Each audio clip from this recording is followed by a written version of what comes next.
He was plotting attacks against Americans, but now we've ensured that his atrocities have been stopped for good. They are stopped for good. I don't know if you know what was happening, but he was planning a very major attack, and we got him. That was President Trump moments ago explaining why he took action to kill Iran's top general. He says he did it to prevent a war, but his critics are piling on. We appear to be, without, by the way, I'd say without congressional authorization, entering into another Middle East war. I would anticipate the Persian Gulf War will begin anew. This one-off action can have unbelievably horrific consequences. Number one, there will be dead Americans, dead civilian Americans as a result of this. It's not just service members. All American citizens are now walking prime targets for Iranian retaliation. And some Democrats even accusing Trump of using the airstrike to distract from impeachment. Squad member Ilhan Omar tweeting, "So what if Trump wants war, knows this leads to war and needs the distraction?" Oh, my God. The distraction. Pete, typically when there is something like this, the country comes together, you put politics aside. Of course, they can have the debate if the president should declare war. But accusing the president of using this for a block for impeachment?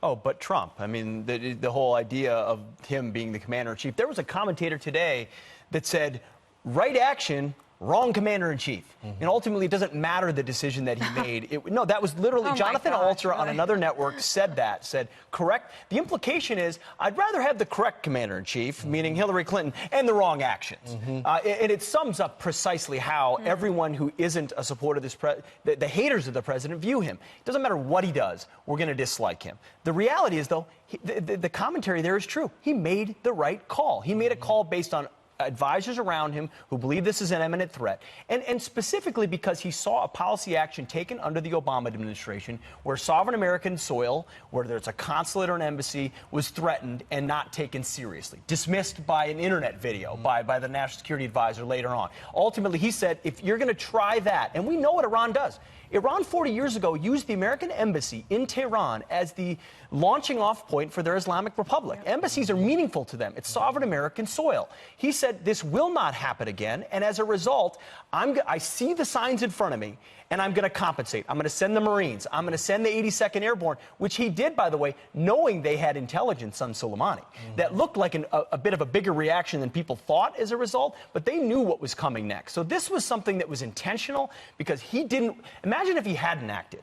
The amount of negligence he'd be charged with for knowing about the gathering threat and not stepping up. If there really was a different imminent threat. I mean, there have been imminent threats from Soleimani for decades, for over a decade. We know that. That's why I keep harping on actually wanting to hear more about this, because I think the American people deserve the knowledge about why this time was different with all of the potential downsides that will come from this strike. Look, I know... Like Gaddafi in 2011? Like, there's lots of downsides that came from that, too. But we're not talking about 2011, Pete. We're talking about today and President Trump. Why can't you just step back and say, this is a bad guy who's dead, and that's a good thing? Because I think the consequences that come from it could have far-reaching strategic negative impacts on the United States that outweigh the benefit from it. I mean, this is the most consequential decision that an American administration has taken in the Middle East since the decision to invade Iraq in 2003. And I just haven't seen the kind of strategic planning from the Trump administration that makes me think they know what comes next. It's one thing to say, you know, you need more information, but you have Obama former administration officials like Ben Rhodes saying that they question the president's strategy and his competence to lead. And I do too. And so that's going to happen, and presidents can't worry about it, right? They have to be able to make decisions based on the information that they have, their responsibility that they have, and the timing, and then history will figure that out, right? That's not for them to worry about right now. The other thing is, if there had been an attack based on something that the president knew about and he didn't act, then what do you think all the 2020 Democrats would have said instead? That would have been a much different conversation, because they would have said how much tougher they would be. So it's kind of difficult when these things are happening in the middle of a presidential election. To the point that Ilhan Omar, the congresswoman from Michigan, said, or Minnesota, excuse me, that said that maybe President Trump was just trying to create a distraction. I think you could arguably say that from September to now, the biggest distraction in America has been impeachment. That was actually a distraction. And I also think that there is more strategy behind this because of something you pointed out, Pete, that in April of 2019, the Trump administration designates Soleimani and his group as a terrorist organization.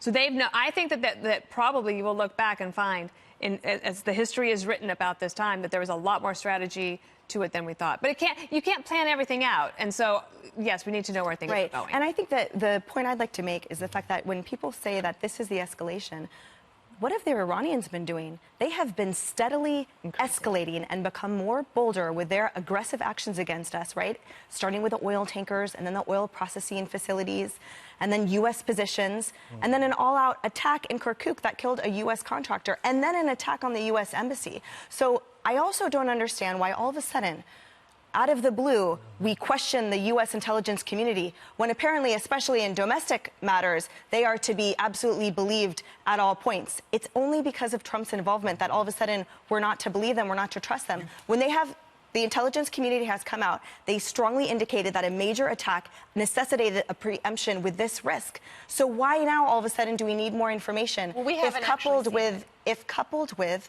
Iranian behavior and decisions in these last year or so has escalated, why wouldn't we believe that? We got to